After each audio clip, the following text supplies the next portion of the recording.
જેના રસોડે આ મોસનો ટુકડો પડ્યો છે ને એને સમજી લો એના ઘરમાં દરિદ્રતા, બીમારી, કકરાટ, કંકાસ, લક્ષ્મી તો ટક જ નહીં, આવન જતી રે, આવન જતી રે, આવન જતી રે. આવું બધું થતું હોય ને તો પેલા આ વાતે સુધરી જવું. મારા સાનિધ્યમ કંઈક સુધરી જશે, પણ આજ નવા ઘણા આયા છે. જો તમને ચાલતું ના હોય ખાધા વગર તો બે હાથ જોડું છું, મારા પારે ના આવતા.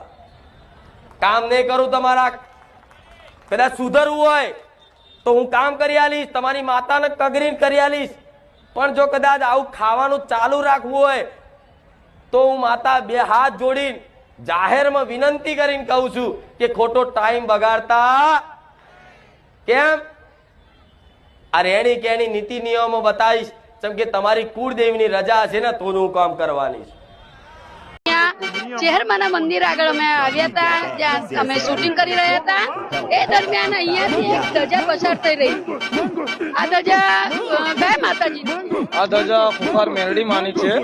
જોકે અમે આજથી 12 મહિના પહેલા શરીરમાં કઈક તકલીફ હતી, દવાખાનામાં રિપોર્ટ બતાવતા તો ત્યાં બધા નોર્મલ જ બતાવતા. કોઈ દવાખાના વાળા એમ નતા કહેતા કે ભાઈ તમને દુઃખ છે.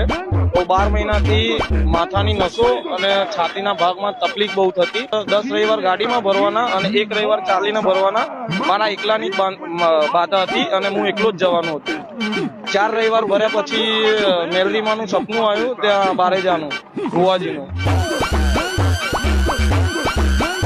તો માડી ખખરી ખખરીને હસવા માંડ્યા અને કીધું કે બેટા આ રીતની ધજા મને આ જે ધજા બતાવીને તે જ ધજા લાવજો, એ રીતનું માતાએ મને કીધું.